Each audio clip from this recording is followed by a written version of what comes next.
Salve, salve família Semear. Quem fala aqui é Rodrigo Fanhoni. Nós vamos começar mais uma série de vídeos, agora com a segundo pilar que a gente vai abordar aqui no ciclo de vídeos sobre os pilares do Semear, que é a horizontalidade. Então, os 4 pilares do Semear eu não falei no outro ciclo, quando a gente estava falando sobre comunicação não violenta, porque aquele era um curso à parte, né, que vai se integrar a esse ciclo dos 4 pilares. Mas os 4 pilares são horizontalidade, não doutrinário, veganismo e comunicação não violenta. Não necessariamente nessa ordem, mas também pode ser.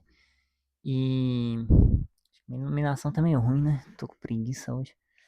Enfim, dois dos pilares do Semear são muito legais de falar e muito tranquilos, que é comunicação não violenta e veganismo. Tem livros e livros e livros de comunicação não violenta, muitas horas de conteúdo no YouTube, dá para estudar legalzão.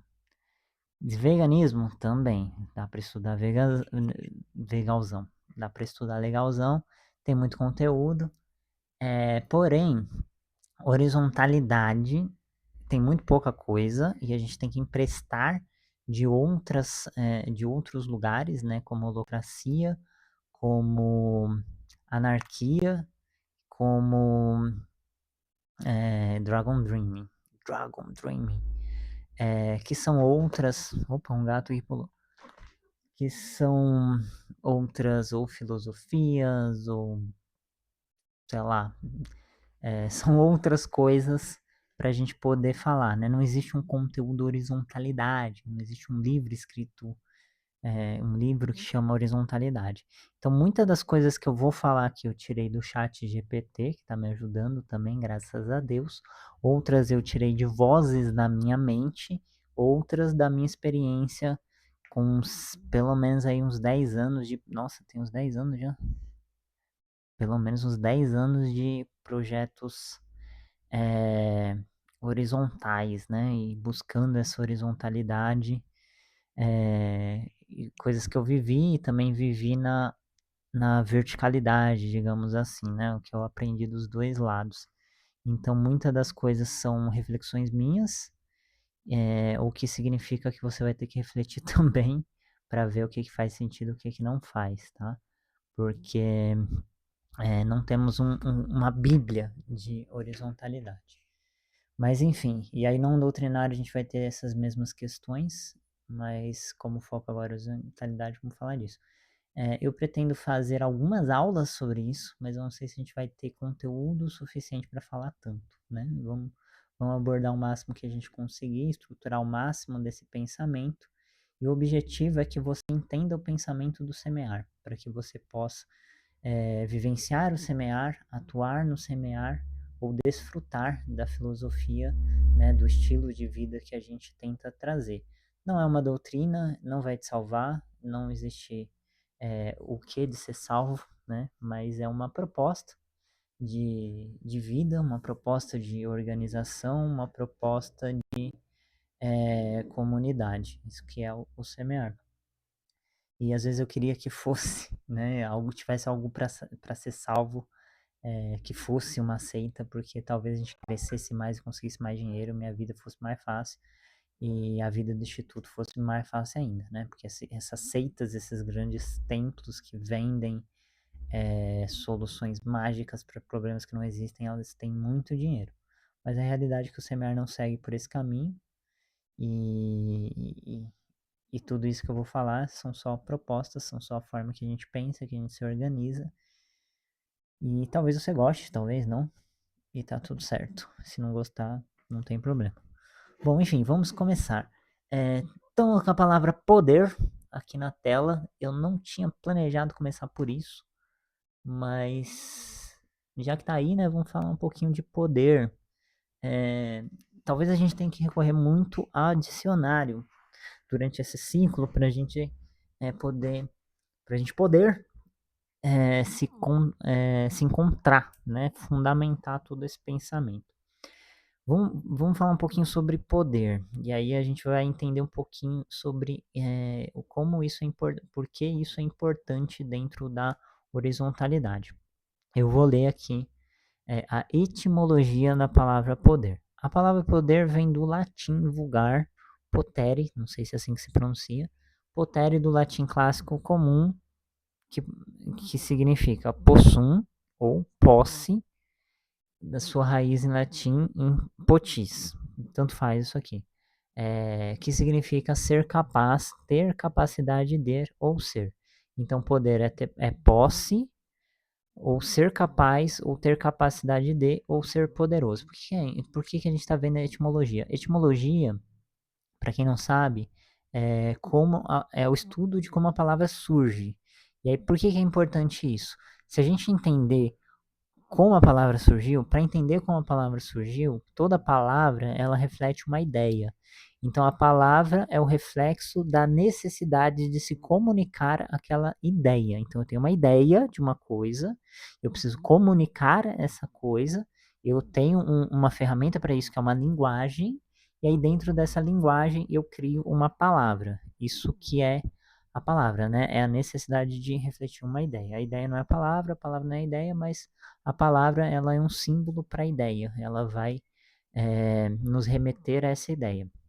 Só fazendo esse preâmbulo, esse parênteses, para a gente poder entender por que é importante, né, esse trabalho que a gente vai fazer de olhar a etimologia, às vezes o significado e tudo mais. Então, algum momento no passado, alguém teve a necessidade de expressar essa ideia de ter capacidade de ter posse de como uma coisa e chamou isso de poder. Então, poder tem um significado popular é poder fazer, poder ser, né? É ter a capacidade, ser capaz de poder fazer, ser, ter qualquer coisa do tipo, né? Então, essa capacidade de realização ou de materialização, de transformar seus desejos em uma realidade, tá? Por que é importante falar de poder?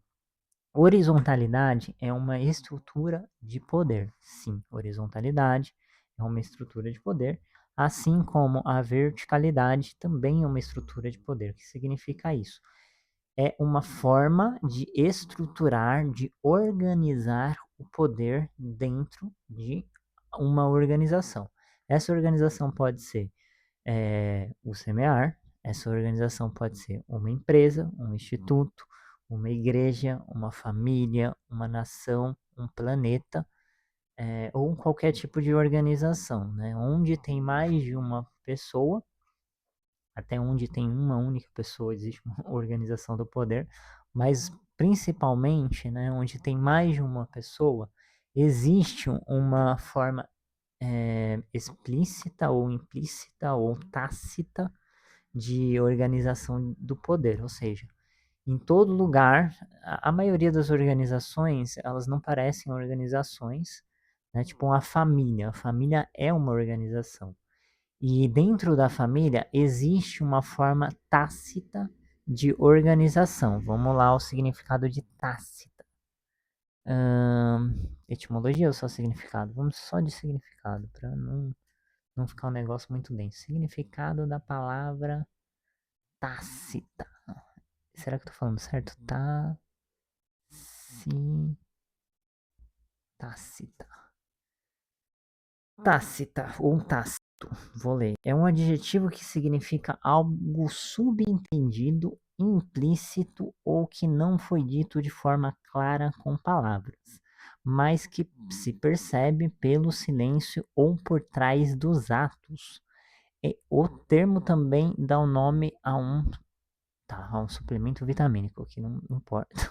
Fiquei curioso que suplemento é esse, mas isso não importa. Então, tácito é aquilo que é subentendido ou implícito, ou seja, não é dito, mas está ali. Acontece, mas não está escrito, não foi estruturado. Em empresas, existe uma coisa que a gente chama de organograma. Organograma. Não vou trazer o significado. Organograma, vocês estão vendo minha tela? Será? Quem tá vendo, tá vendo? Então, o organograma é a forma explícita ou escrita da organização do poder. Organ, vou mostrar um organograma. O organograma ele vai mostrar como aquela empresa, aquela instituição, ela está organizada. E aqui organograma clássico. Você tem o que? Uma pirâmide, né? A nossa sociedade ela é muito piramidal. A nossa sociedade ela é muito piramidal. Isso não e aí as nossas instituições elas vão ser piramidais, mesmo aquelas que têm um organograma tácito. Então, na sua família, na minha família, na nossa família, em todas as famílias, existe um organograma tácito. Né? A maioria de nós não fala, sua mãe é mais importante do que eu, e cria um quadro, bota na parede, mãe, depois o marido, depois os filhos, depois o cachorro, a empregada. Não tem uma coisa escrita, mas através dos atos, através dos acontecimentos, das tomadas de decisões, a gente percebe quem é que manda e quem não manda. Isso é um organograma tácito, digamos assim, uma forma tácita, uma forma implícita, uma forma não dita de se organizar uma família. Isso vai acontecer também em algumas instituições um pouco mais, digamos assim, amadoras, no sentido de que elas não têm as documentações sobre os seus processos, de como elas se organizam e tudo mais. Então, você pega uma igreja pequena, todo mundo sabe quem é o pastor, todo mundo sabe que o pastor que manda. Depois do pastor, tem geralmente a esposa do pastor, e todo mundo sabe que na ausência do pastor, se pergunta as coisas para a esposa do pastor. E todo mundo sabe que se a pastora ou esposa do pastor, estou falando de uma igrejinha clássica de bairro, tá? Que geralmente é machista e tudo mais. Claro que poderia ser uma pastora, mas geralmente é um pastor que manda. Aí a esposa é a segunda no controle, e todo mundo sabe que se a esposa falar, mas o pastor desfalar, o que vale é o pastor. Aí depois tem geralmente uma pessoa que é de confiança, e tem o pessoal que vai estando mais abaixo, né? E aí igrejas maiores, por exemplo, usando exemplo de igreja, vai ter um organograma, vai ter um quadro em algum lugar, que não precisa ser quadro, mas vai ter isso escrito em algum lugar. Empresas, um outro exemplo, né? Uma padaria de bairro, vai ter o dono, aí, se tiver mais de um tem os sócios, aí tem os empregados, né? Uma padaria mais levezinha. Se for uma padaria mais robusta, tem pelo menos um gerente. E quanto maior a instituição, maior a empresa, mais cargos vão tendo e mais. Isso é o que é de costume, né? Mais níveis a gente vai ter nessa hierarquia. É, e aí, por que eu tô falando de organograma? Mas enfim, quando a gente fala de hierarquia hegemônica, digamos assim, ela não tem um nome, porque ela é hegemônica. Então, a maioria dos lugares que a gente vai ver tem hierarquia, tem um dono, tem um chefe, tem um patrão, alguma coisa assim. E aí tem os subcargos, as pessoas que tomam decisões menores, digamos assim. E o patrão ele toma decisões mais altas, entre aspas, né? Decisões mais de maior poder, né? Que ele tem mais poder. E as pessoas que estão abaixo vão tomar decisões de menor poder. A gente da horizontalidade chama isso de estrutura vertical. Isso não tem o nome de estrutura vertical, talvez agora comece a ter um nome. Por quê? Porque coisas que são hegemônicas, elas não têm nome, elas fingem não ter nome, ou não têm nome de fato. Eu acho que é legal a gente ver o significado de hegemônica, porque eu vou falar muito essa palavra. E significado. Deixa eu tirar a água do meu colo aqui para não derrubar.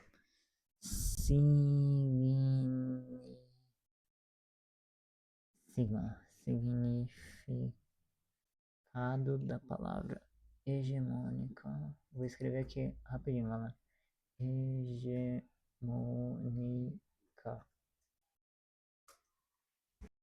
Hegemônico, significado: algo que tem supremacia, liderança ou domínio sobre os outros. Vem da palavra que descreve poder de um grupo, país, ideia ou pessoa exerce para comandar ou influenciar os demais países, grupos, ideias, coisas assim. Então, um exemplo de hegemonia é a hegemonia branca, da raça branca. Você não vê as pessoas dizendo a raça branca, né? Geralmente eles não se chamam de raça branca, eles não se entendem como racializados. Por quê? Porque quem tem raça é o outro. É o negro, é o indígena, é o latino, o palestino, é o amarelo. São os outros que têm raça, né? O branco ele é o normal. Então todo hegemônico ele se entende como norma, como se fosse ele a norma, a regra, e o resto é exceção, e aí você não precisa dar um nome à norma, né? Então, por exemplo, estruturas verticais, elas são hegemônicas, não quer dizer que toda empresa é vertical, ou toda igreja é vertical, ou toda família é vertical, mas a grande maioria é. E aí, por conta da grande maioria ser, eles acham que isso é o normal. Mas não é, é só uma estrutura de poder. É normal no sentido. É comum, não é normal, é comum. Já dá vontade de ver a diferença de significado dessas duas palavras. Tomando água aqui. Então, o que é a horizontalidade? Esse é um organograma horizontal. Esse que vocês estão vendo na tela, na verdade, é um organograma vertical. E por que chama vertical? Porque você consegue traçar uma linha de poder, uma linha de comando e poder. Então, lá na base, né, então embaixo, tem a base, tem um peão de chão de fábrica, né, tem os trabalhadores iniciais. Em cima dos trabalhadores, geralmente, a estrutura clássica é chão de fábrica, né, operacional, aí a supervisão desse operacional ou coordenação desse operacional, supervisor ou coordenador, em cima tem o gerente, em cima tem. Aí vai variar de empresa para empresa, né? Tem algumas empresas que tem ali em cima do gerente tem o superintendente, e aí depois vem a diretoria e a vice-presidência. Tem empresa que não tem superintendência e tem empresa que tem um gerente de operação, por exemplo, que cuida de vários gerentes, mas costuma ter alguma camada ali entre a gerência e a diretoria. E aí depois da diretoria tem a presidência, que é formada pelos. Geralmente. Ai, não era pra me ficar vendo meu WhatsApp agora, né? Tá todo mundo olhando meu WhatsApp. É, E aí tem vários. Bom, enfim, não precisamos entrar em detalhes organizacionais, que isso não é interessante, mas o que a gente precisa entender é que há vários níveis de poder. Quando a gente pensa em hierarquia, a gente está falando de poder. Então, o peão, o chão de fábrica, ele não consegue decidir aonde que a empresa vai investir 2 milhões, por exemplo. Quem vai decidir isso? No mínimo a gerência, dependendo do tipo de operação, dependendo do tipo de empresa. Aí, se for uma empresa de médio porte, 2 milhões às vezes é muito. Aí, quem vai decidir é a vice-presidência. Mas o ponto é, essa verticalização significa que existem níveis, existem degraus de poder. Esses degraus de poder a gente chama de hierarquia. Vamos ver aqui o significado da palavra hierarquia. Eu acho que essa vale olhar a etimologia, mas significado de hierarquia. Hierarquia é uma organização de pessoas ou coisas em níveis de poder, tá vendo? Eu falei. Importância ou comando, dividida do maior para o menor.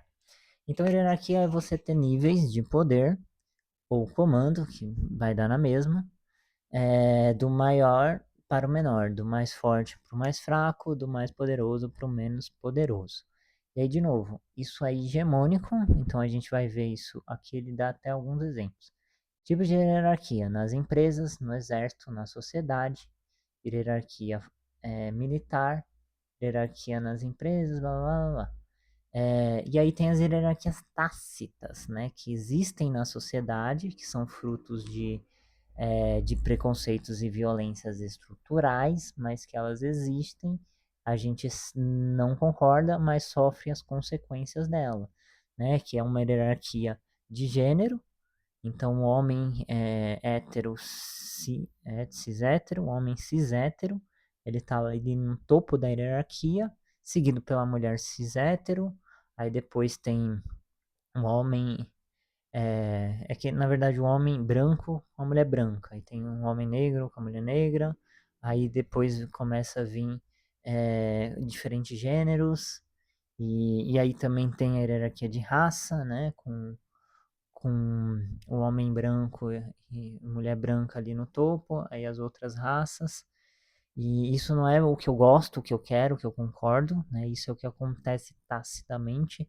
Isso, na verdade, é o que a gente luta contra, é o que a gente combate, mas é isso que existe na sociedade. Existe uma hierarquia baseada em gênero, existe uma hierarquia de raça, existe hierarquia de classes sociais, essas são hierarquias tácitas que não estão escritas muitas vezes, né? Tem países que têm ali as violências estruturais como oficiais e legais, como já houve o apartheid, por exemplo, como houve a política de segregação nos Estados Unidos, a escravidão em vários países, né? Que era tudo legalizado, era tudo permitido por lei, mas que hoje a gente não tem isso na maioria dos países, na lei dos países, mas ainda, ainda existe essas hierarquias, né, que a gente chama de violências estruturais, né, porque são violências estruturais, mas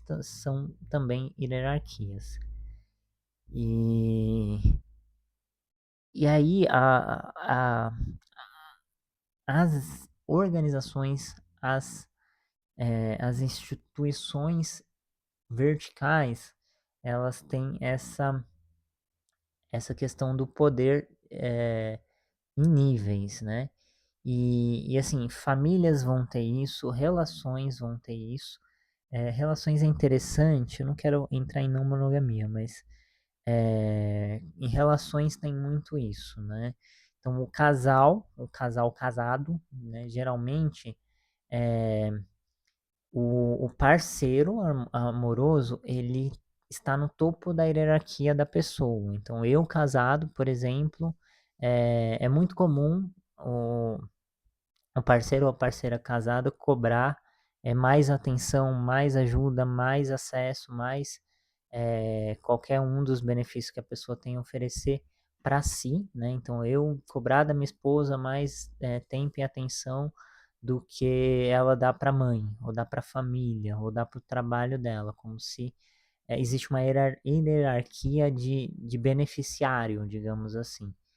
Dentro de namoros também, né? E aí tem uma isso sem falar de afeto, né? Existe uma hierarquia muito clara de afeto. Se você está se relacionando romanticamente com alguém, essa pessoa tem prioridade, né? Tem prioridade de tempo, prioridade de ajuda, prioridade de um monte de coisa. Nessa semana estourou uma polêmica de um cara que doou um kit de maquiagem para uma amiga de trabalho e não para a esposa. Isso quebrou a internet, todo mundo estava comentando disso, porque tacidamente existe um acordo das pessoas de que a parceria romântica está no topo da hierarquia, né? E, enfim, isso é um papo para outra aula, mas isso existe, né? Existe também uma hierarquia das relações e dos afetos. E nas famílias, nos relacionamentos, nas instituições, nas empresas, a gente segue numa cultura hierárquica. Isso é natural? de forma alguma. Isso se torna hegemônico, se torna normativo. Tenho para mim que a partir da agricultura, olha o nome que eu esqueci. Porque antes da agricultura, todo mundo era caçador-coletor. Mais coletor do que caçador, né? Porque existe um mito do caçador paleolítico, né? Mas enfim. Ou seja, todo mundo ia atrás de comida, todo mundo ia atrás de água, todo mundo cuidava da família, cada um à sua forma. Talvez existia já alguma diferenciação de trabalho a- por conta do sexo, né? Então, a mulher naturalmente, por ela gestar e parir, ela vai e amamentar, ela acaba tendo um pouco mais de trabalho. Eu tô falando de, não tô falando de mulher no tempo paleolítico, né? No tempo ali. Naturalmente, por ela ser quem amamenta, ela tem mais acesso à criança, ela tem tá mais perto ali dos cuidados da criança, mas não tem esse mito de que a mulher ficava em casa cuidando das crianças enquanto o cara ia caçando. Ela só tinha que cuidar enquanto ela amamentava. Há algumas crenças de que ela botava numa sacola e ia caçar e coletar da mesma forma. Tem a coisa também da avó, né, a importância da avó nos grupos eh, primitivos, mas enfim. Antes da agricultura, o ponto é, antes da agricultura devia ter alguma certa diferenciação através do sexo, mas muito limitada, alguma diferenciação através da idade, né? Então, pessoas idosas deviam caçar muito menos, deviam coletar um pouco mais, né? Isso é o que as pesquisas mostram e também o que a gente deduz através das descobertas, né? Mas todo mundo caçava e coletava, todo mundo ia atrás de água e tudo, sabe? Não tinha classes sociais, não tinham trabalhos específicos, né? Não tinha aquela coisa, esse é o caçador, esse é quem lava roupa, né? A especialização dos trabalhos, isso não existia. Isso vai passar a existir na agricultura, porque a agricultura ela permite o excedente, né? Um grupo pequeno de pessoas conseguia arar a terra, cuidar da terra e produzir uma grande quantidade de comida, o que gerava excedente, né? Os nômades, os caçadores coletores não conseguiam lidar com muitos excedentes. Mesmo que eles pegassem muita coisa da natureza, não era sustentável ter muito excedente, né? Porque você tirar demais da natureza e ela não conseguir repor em tempo hábil, você fica com fome. Então eles só tiravam o suficiente e também como eles eram nômades e estavam sempre transitando, não dá para ter grandes estoques de comida. E aí quando se cria a agricultura, começa a gerar excedente, estoque de comida, e aí começa a haver classes sociais, começa a ter uma especialização do trabalho maior, né? E aí começa a aparecer outros tipos de trabalho, novas tecnologias e tudo mais. Tem um cá para mim que foi aí que começou a dar ruim para nós humanos, né, na agricultura, mas enfim.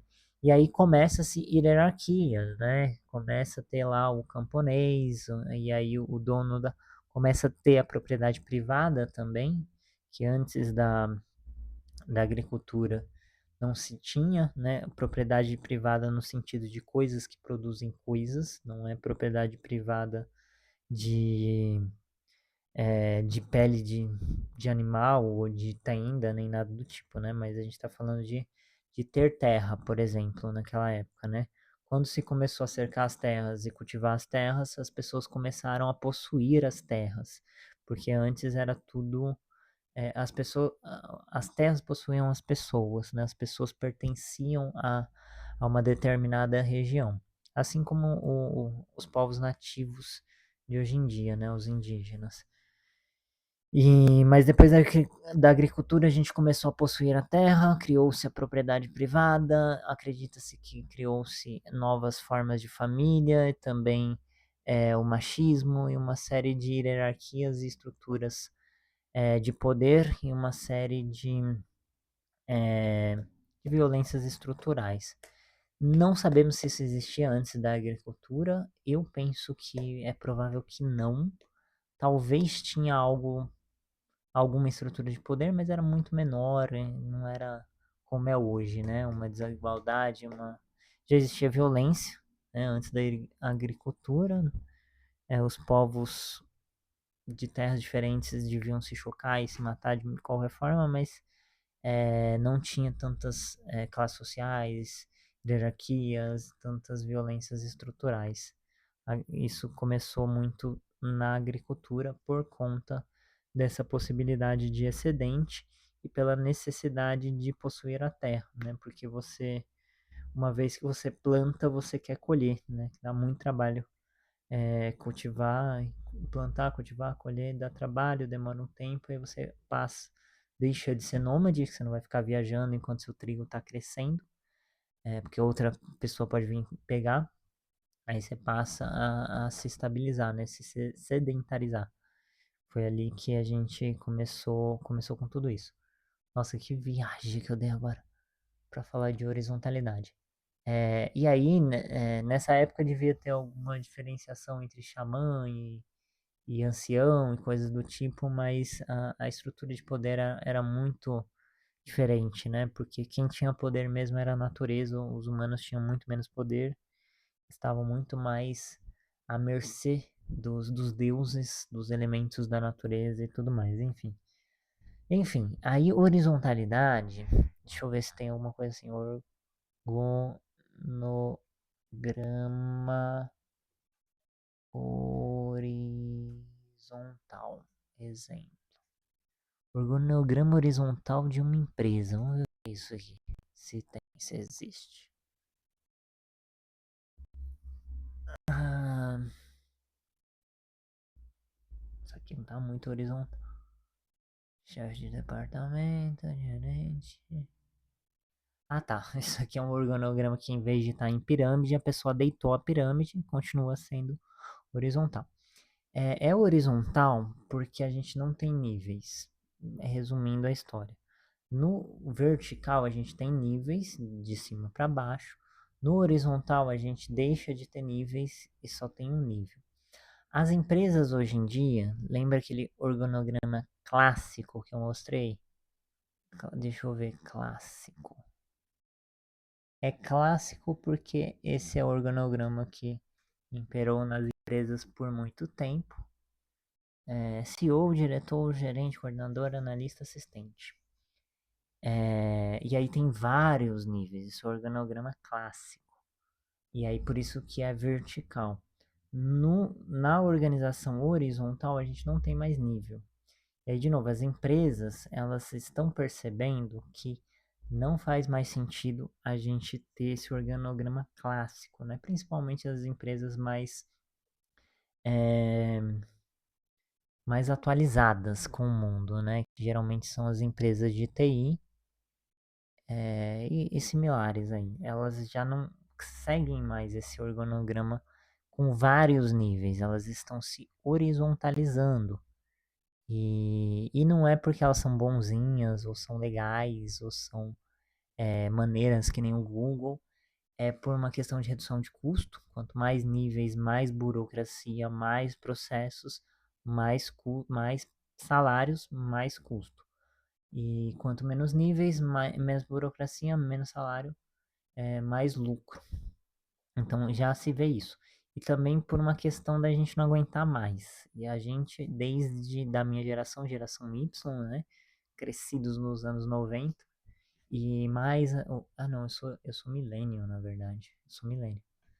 É, millennial, Y, Alpha, né? Todas essas gerações aí. A minha geração, acho que é a última que ainda suporta. Depois de mim, a galera tá ainda mais saco cheio. Vocês que estão assistindo, forem mais novo que eu, vocês devem estar ainda mais saco cheio do que eu. E aí as empresas, né, elas estão reduzindo esses níveis hierárquicos. E também porque reduz processo, reduz burocracia, acelera tomada de decisão e aumenta o lucro. Se não fosse mais lucrativo, eles não fariam, né? Mas por vários motivos. E aí as empresas já estão com menos níveis. Na última empresa que eu trabalhei, eu vi esse processo acontecendo. Tinha várias galeras assim acima de mim, vários cargos e tudo mais, e aí eu vi sumindo cada um desses cargos. E aí, com o tempo, tinha acima de mim, acho que uns 3 níveis. Antes era tipo 5 ou 6 níveis. E aí, quando eu saí da empresa, era só uns 3 no máximo, né? O gerente de operação e o CEO. E pronto, né? Não tinha vários e vários e vários. E isso traz várias vantagens também para o trabalhador, né? Que é um senso de pertencimento,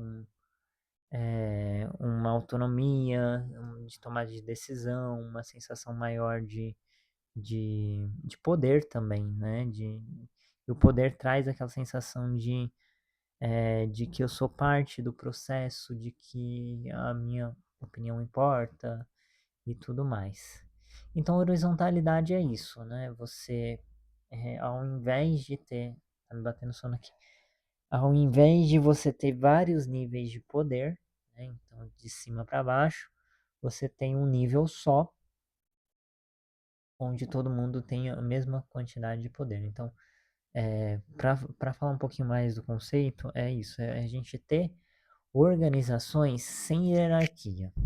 Né? Para resumir em uma frase, horizontalidade ou uma organização horizontal é uma organização que não tem hierarquia. Então, todo mundo tem a mesma capacidade de poder. Então, o mesmo poder que eu tenho, você tem. O mesmo poder que a gente tem, o outro tem. Da mesma forma que ninguém tem a mesma capacidade de poder do que um dono de uma empresa comum, digamos assim. O dono da empresa comum, ele pode fechar a empresa, ele pode vender a empresa, ele pode fazer um monte de besteira, ele pode falir a empresa e tudo mais. Numa empresa horizontal, é, só vai, uma pessoa só não faz coisas assim, né? Tem que ter todo mundo querer. Então, uma pessoa só não tem tanto poder. Então, cada parte tem menos poder em relação às hierarquias, né? Ao mesmo tempo que em relação às hierarquias, cada parte tem mais poder. O que eu quero dizer com isso? E não estou me contradizendo.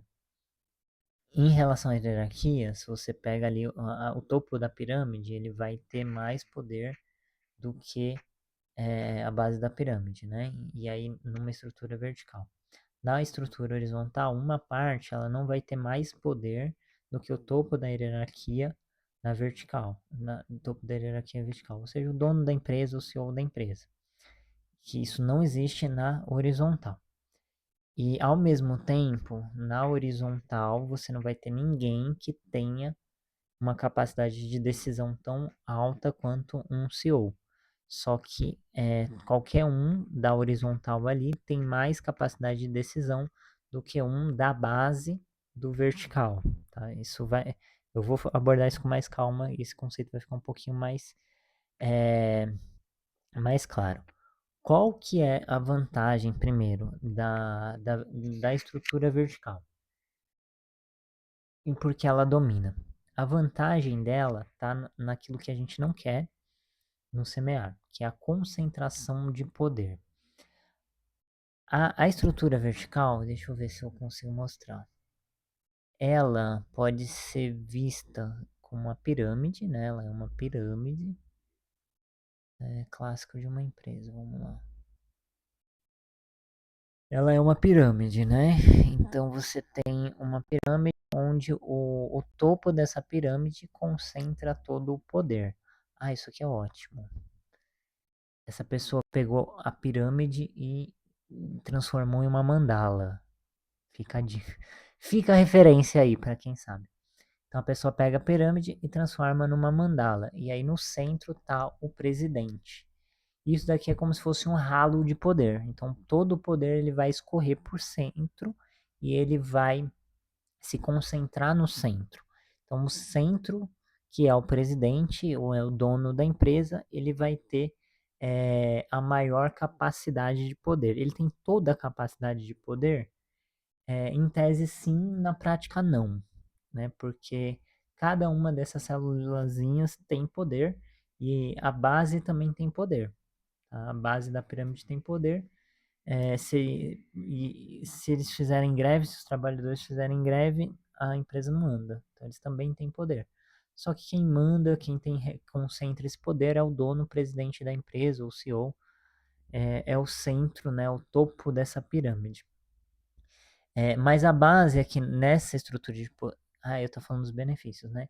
E o benefício também é esse, porque aí você concentra o poder em um único ponto, você vai ter um ponto de muito poder, um ponto muito poderoso. Então, essa pessoa que é o presidente, ela vai ter uma capacidade de realização muito grande. E o Ocidente adora isso. O Ocidente adora pegar um Elon Musk da vida e colocar ele em cima do altar, né? Como se ele fosse um ser divino especial, mas o que é de fato, ele é um ralo de poder, ele é para onde o poder escorre, ele é um grande ponto de poder acumulado. Então, o poder que todos os outros pontos da pirâmide, da base da pirâmide produzem, que eles fazem de fato, ele é concentrado para uma única pessoa. Essa pessoa vai ter uma grande capacidade de realização. Não é porque ela tem mais tempo, não é porque ela é mais eficiente, não é porque ela é mais esperta. É só porque o cargo dela concentra esse poder. Esse poder vai nela. Então, ela, Musk da vida, ele tem lá, ele deve ter mais de 100 mil funcionários, se juntar todas as empresas. Então, ele consegue fazer muita coisa. Por quê? Não é ele que faz de fato, né? São os funcionários, mas ele dá a ordem e a coisa acontece. Então, se ele quiser construir um carro barato pela Tesla, ele tem 15 mil pessoas que vão pensar e produzir esse carro para ele, e esse carro vai acontecer, porque ele tem poder, ele tem dinheiro, ele tem gente trabalhando para ele, ele concentra esse poder. E isso é bom para quê? Para explorar pessoas, é um ótimo método de explorar pessoas, mas isso também dá velocidade de decisão. E nos negócios, velocidade de decisão. Nos negócios, na guerra, velocidade de decisão e capacidade de realização é muito importante, né? Então, isso torna, de várias formas, a empresa eficiente. Não é que é mais eficiente ser hierarquizado, não, mas isso traz uma capacidade de eficiência, uma possibilidade de eficiência um pouco maior, né? Mas isso também tem vários furos, né? Se o presidente for idiota, o presidente da empresa foi idiota, a chance da empresa falhar é muito grande, a chance de uma decisão errada é muito grande, né? Grandes poderes trazem grandes responsabilidades, mas a capacidade, a velocidade de resposta de uma empresa hierarquizada, ela tende a ser maior, né? Então, deu um ruim, tem uma pessoa ali para procurar. Quando a instituição é horizontal, deu ruim, tem que fazer uma reunião, tem que conversar com todo mundo, blá blá blá, para tomar uma decisão, né? Então, os processos de tomada de decisão, eles tendem a ser mais rápidos em estruturas hierarquizadas. Só que isso vai trazer uma série de outros problemas, que a gente vai discutir no decorrer desse ciclo de aulas, que faz não compensar muito, né? Ou não compensa em nada esse tipo de estrutura para a maior parte das organizações. E isso também, essa questão de poder também vai acontecer nas famílias, isso vai gerar violências, geralmente violência de gênero, né? Misoginia, machismo e coisas do tipo, mas isso também vai acontecer nas famílias, nas relações, em uma série de lugares aí. Por que que eu tô falando tudo isso? Não lembro mais. Então, assim, a horizontalidade, ela é baseada. Ah, tá. E aí, essas são uma das vantagens da verticalidade, né? Aí a horizontalidade, ela vai ter várias outras vantagens que, ao meu ver, fazem muito mais sentido, né? Que é um senso de pertencimento, né, de cada pessoa. Quando você está numa igreja, por exemplo, né, uma igreja católica, tem lá o Papa que está no outro lado do oceano, e vários níveis de hierarquia quanto a você. Em cima do Papa tem supostamente Jesus e depois Deus, né? O seu senso de pertencimento, ele é muito pequeno, porque você não toma as decisões da igreja, você não toma, você não participa, a sua opinião não é ouvida, você é visto como uma classe menor. Na horizontalidade, você, se quiser, você pode participar de qualquer decisão. A ideia é essa, que todo mundo tenha a mesma quantidade de poder ou a mesma capacidade de escolher, tá?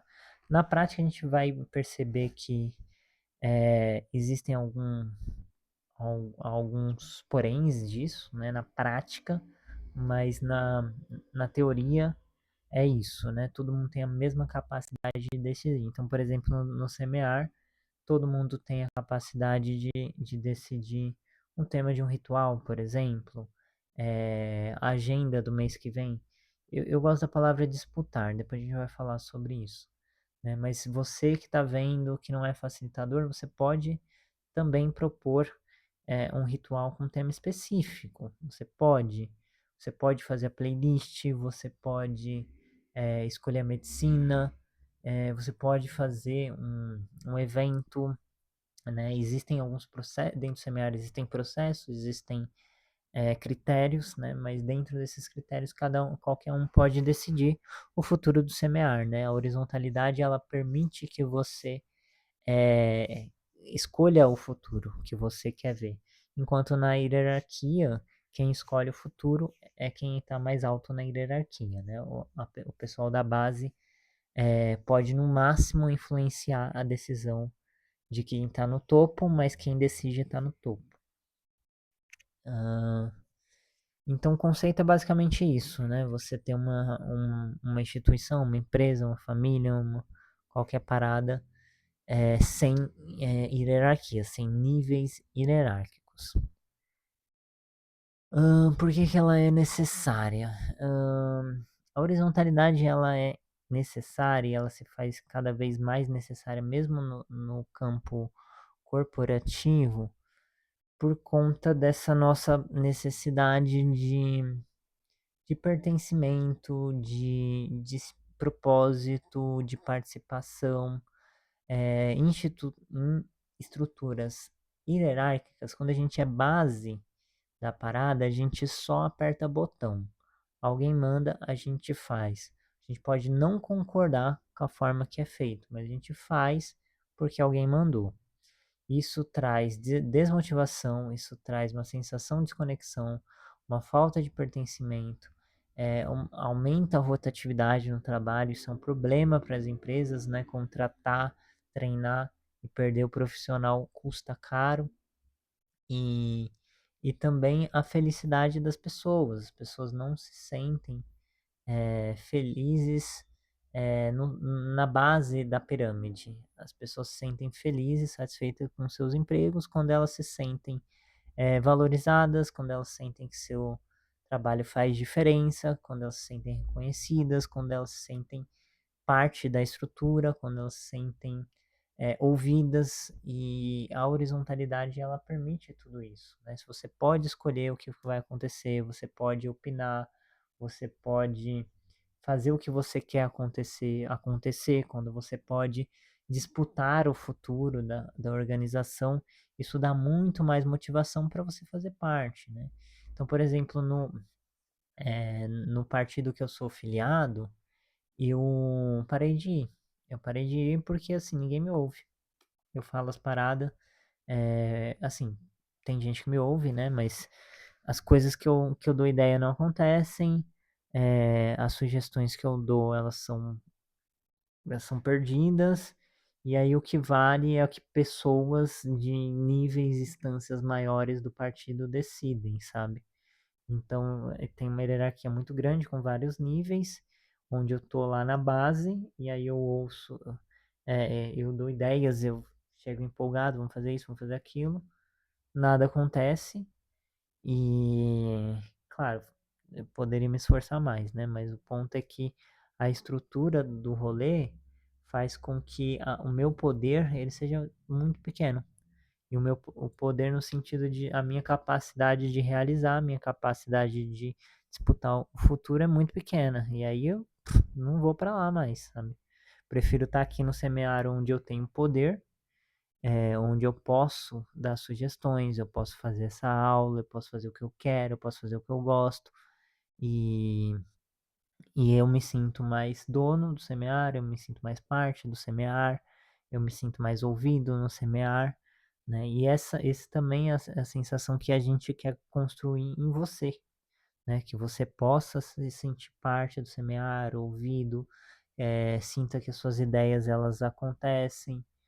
E é claro que hoje a gente está tendo muita dificuldade com muita coisa, né? Não é fácil manter o semear, por conta de grana, por conta de, entre aspas, perseguições contra as medicinas e tudo mais. Mas na medida do possível a gente faz lá as assembleias, né, para que as pessoas possam trazer suas ideias, seus pedidos. A gente busca realizar tudo, tudo que a gente consegue, tudo que faz sentido.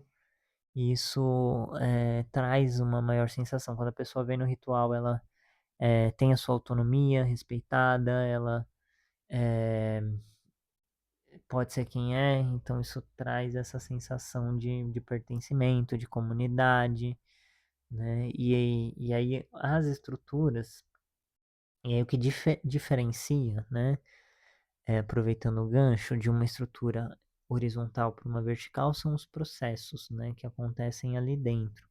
Como como o processo de tomada de decisão, processo de compra e venda, processos, né, sei lá, vai ter uma atividade, quem é que decide essa atividade, quem é que decide a data dessa atividade, quem é que decide como será essa atividade, né? Se for uma pessoa só que decide tudo isso, é vertical, se forem todos nós, aí é horizontal, né? Então os processos, eles são muito importantes para determinar se aquela estrutura é horizontal ou não. E aí, nós do seminário, a gente precisa também avançar nesses processos para que seja cada vez mais fácil de uma pessoa chegar. Ela chegou ontem no seminário, ela pode decidir quando que vai ser o próximo ritual, sabe? Isso que a gente precisa chegar aí, né? Ou ela pode decidir o tema ou a playlist, e decidir no sentido de ela vai fazer parte dessa decisão, né? Não é que uma pessoa sozinho decida, né? Mas que todo mundo possa fazer parte da decisão. Então ela é necessária muito por conta disso, né? As gerações passadas, elas tiveram que suportar mais as dores do que a gente. Não é que elas eram mais fortes, elas eram obrigadas a suportar mais dores, porque não tinha para onde correr, não tinha o que fazer, não tinha alternativa, né? Nossas gerações, a gente não quer, não tá de saco cheio, a gente sabe que tem alternativa, então a gente não quer mais ser tão explorado, a gente não quer mais ter que engolir sapo para tudo, a gente não quer mais passar tanto sufoco quanto as outras gerações passaram, né? E não que eles também passaram de boa, né? Teve muita luta, teve muita morte, muito protesto, muita greve, mas eles também tiveram menos opções do que a gente. E aí isso se torna cada vez mais necessário, né? Por conta de conseguir manter a saúde mental, conseguir manter essas estruturas coesas. Hoje a gente tem uma epidemia de gente que não sai de casa, uma epidemia, né? As pessoas cada vez menos querem ir para balada, cada vez menos querem ir para igreja, cada vez menos querem ir dançar e coisas do tipo. Eu acho que tem muito a ver com as estruturas, de como elas são. Cada vez menos as pessoas querem não pertencer a algo, né? Só usufruir das coisas. Acho que esse é um dos segredos do sucesso do semear, que aqui você não só recebe um serviço, você faz parte da comunidade, né? Tem essa sensação de pertencimento, essa sensação de poder ser quem é. As empresas já estão percebendo isso, já estão se adaptando e as organizações também. Organizações mais conservadoras têm uma dificuldade um pouco maior disso, né? Então, igrejas tradicionais, por exemplo, vão ter uma dificuldade muito grande de, sei lá, ter outras pessoas no púlpito falando, pregando, cantando, né? Mas as mais novas já tem mais isso, né? Eu fui numa igreja recentemente em que o pastor é o que menos fala, né? Dá para saber quem é o pastor, mas tinha várias pessoas ali da comunidade fazendo, entre aspas, pequenas apresentações, sabe? Ele não era ele que dava todas as palavras, não era ele que fazia todas as orações, sempre tinha uma rotatividade muito grande de quem ocupava ali o palco, né? E isso é uma forma de adaptação a essas novas gerações, digamos assim, que querem pertencer, querem fazer parte, querem protagonizar. Isso é muito importante. Ahn, Horizontalidade não é ausência de organização, como eu disse, né? A horizontalidade ela só existe por base de processos, né? Só existe seguindo processos, assim como a verticalidade, né? A verticalidade, qualquer empresa mais estruturada, ela vai ter processo de tomada de decisão, processo de compra e venda, processo de demissão e contratação, processo de compra e venda, compra de insumos, qualquer coisa do tipo. Compra e venda, compra de papel higiênico, qualquer coisa, vai ter um processo, né? Tem ali as suas burocracias. Na horizontalidade também. E aí, assim, falta de processos não é horizontalidade. Falta de processos é falta de processos. Talvez é falta de profissionalismo, né?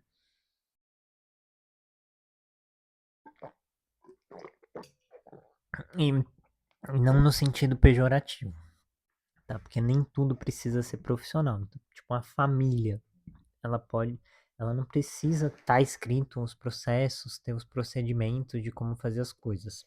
Não precisa ser profissional, né? Mas empresas tendem a ser profissionais, né? A gente espera que sejam. E aí, institutos ou empresas também horizontais, que existem empresas horizontais, né? Como cooperativas e outras empresas, elas também precisam de processos, né? Então, como se toma uma decisão? Como se compra algo? Como se vende algo? Como se planeja algo? Tudo isso é processo, né? Dentro do Semeara, eu e outros também tentamos fazer esses processos, né? E botar no papel esses processos, mas o dinamismo da característica de como é o Semear, um local dinâmico, é, trava um pouco isso, né, de botar no papel os processos. Mas hoje a gente tem processos, né? Por exemplo, a gente tem assembleia, onde a gente traz todas as ideias e discute elas, decide por consenso, às vezes por maioria também. E depois a gente vai falar sobre formas de tomada de decisão. E nossa, esqueci o que eu estava falando. Mas enfim, o seminário também tem processos, falta também um pouco mais de estruturação, de profissionalismo, mas a gente também tem processo. E na horizontalidade não tem bagunça. Talvez na verticalidade tenha mais bagunça, porque é mais fácil se atropelar os processos quando você tem um dono da empresa. Então, mesmo que tenha uma parada escrita, se o dono falar diferente, vai ser diferente, né? Tem um processo escrito que tem que ser de X jeito, né? Tem que ter aprovação e aprovação dupla e não sei o que para comprar um computador. Mas aí chega o dono e fala, compra um computador. Vai comprar e vai passar vai pular etapas do processo, né? Então na verticalidade é, também tem e talvez tenda a mais bagunça por conta desse acúmulo de poder. Quando você tem menos acúmulo de poder, geralmente tem mais organização, porque é preciso organizar esse poder que é muito difuso, né, muito espalhado. E aí, geralmente, se tem mais reuniões, tem mais conversa, tem mais consenso. Vou precisar fazer xixi. Já estamos no final da primeira aula. Me esperem aí 3 minutos.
Tá, então voltamos. Vamos ver quanto tempo de aula já estamos. 1 hora. Legal. Então, um tempo bom.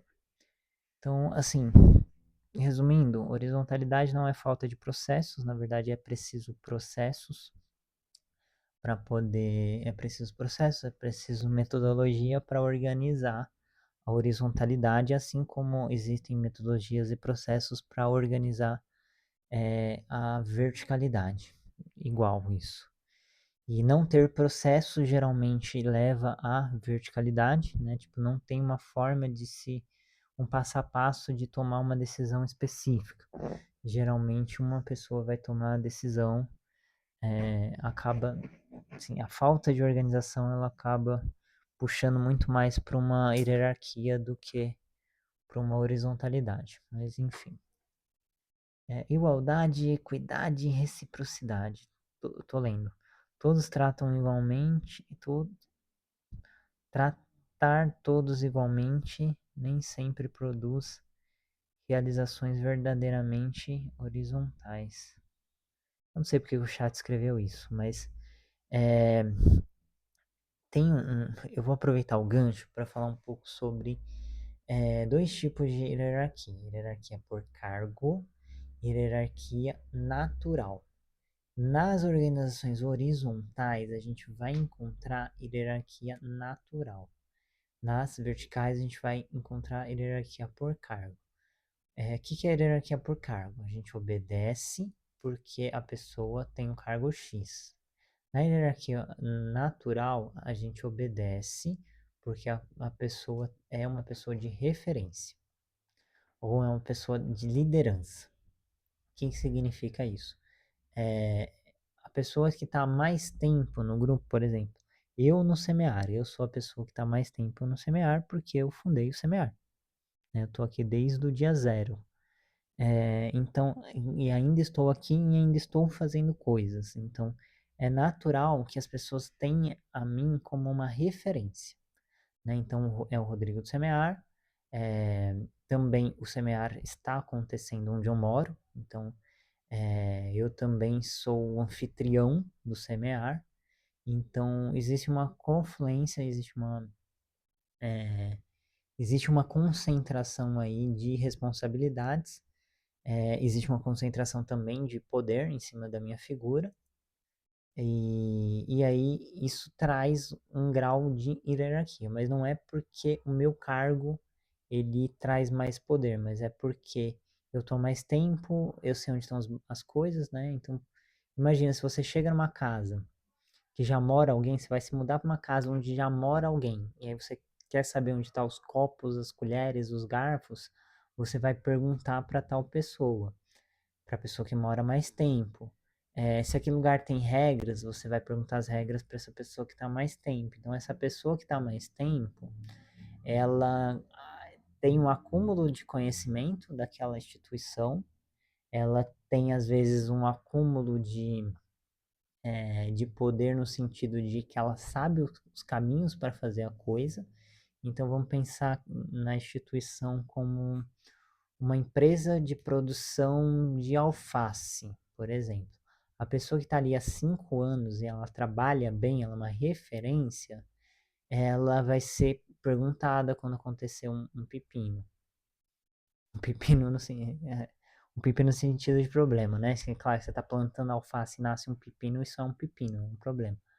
Mas enfim, essa pessoa é quem você vai perguntar. Se tiver que tomar uma decisão, você vai consultar essa pessoa. Às vezes essa pessoa ela tem as chaves para abrir certos processos, ela que é responsável por mais processos e mais coisas.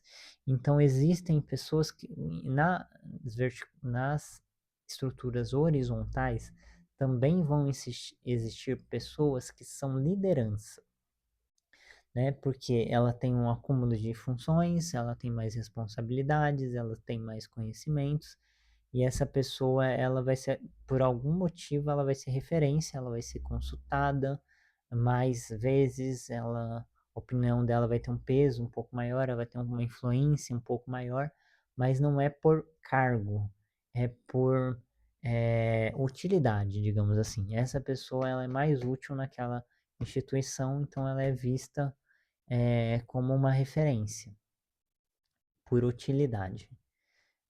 Mas não quer dizer que essa pessoa tenha mais poder. Geralmente, as pessoas que têm mais cargos, que elas têm mais tarefas, são as pessoas que têm mais poder.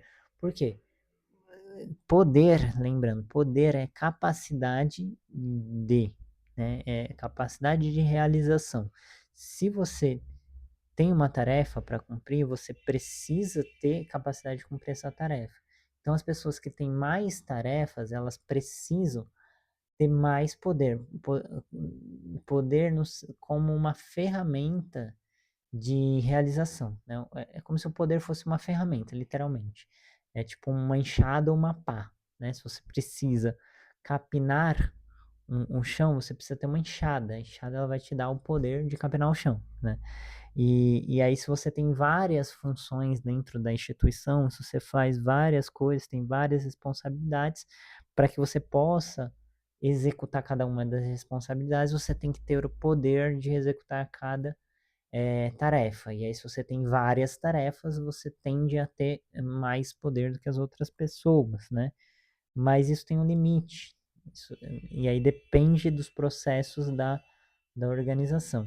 E depende do quanto essa organização é dependente também de pessoas específicas, né? Então, por exemplo, o semear, ele depende muito de mim para muita coisa. Hoje, graças a Deus, menos, né? Mas ainda depende de mim para muita coisa. O meu sonho é que a gente consiga construir a comunidade, a gente more uma galera lá na comunidade e eu consiga ter mais folgas, né? Eu consiga trabalhar menos, ter menos responsabilidades e assim eu vou ter menos poder, porque eu não vou fazer tudo.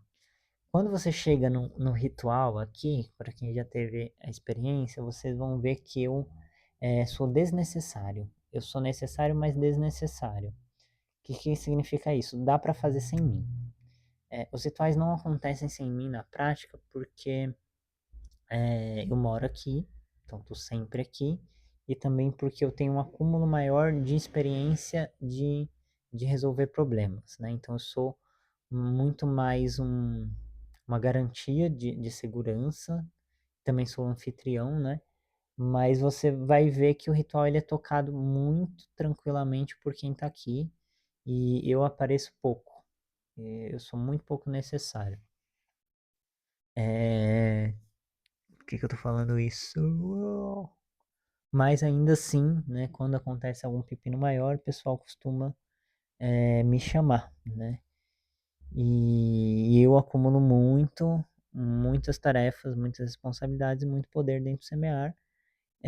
Mas o semear não deixa de ser horizontal por conta disso, porque a gente ainda tem processos que dão poder para as outras pessoas, né? Então, no caso dos rituais, por exemplo, eu não escolho data, eu não escolho tema, eu não escolho a medicina, eu não participo da maior parte do ritual, e quem faz são os facilitadores e também os membros eles podem participar das decisões. Na prática isso acontece pouco, mas isso também acontece, né?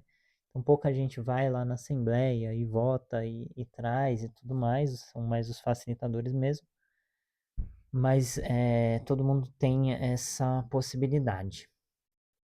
Mas enfim, em estruturas horizontais também vão existir hierarquias, mas é a hierarquia natural, a hierarquia que vem do trabalho da pessoa, né? Tipo assim, um facilitador, ele vai estar um nível a mais, digamos assim, dentro de um ritual. Por quê?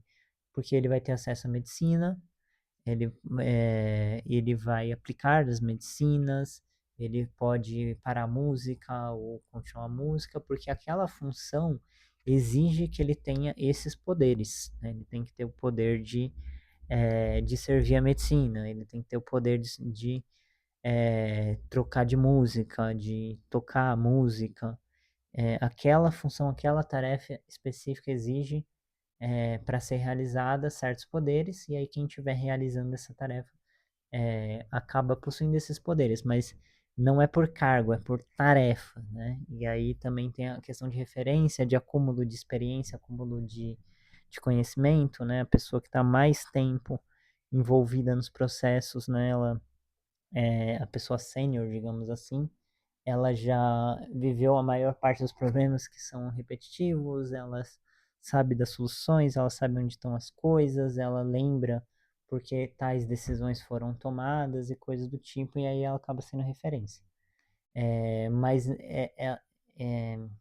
a estrutura, os processos, eles não são organizados de forma que essas pessoas tenham mais poderes, né? Não é um ralo de poder onde o poder se concentra ali.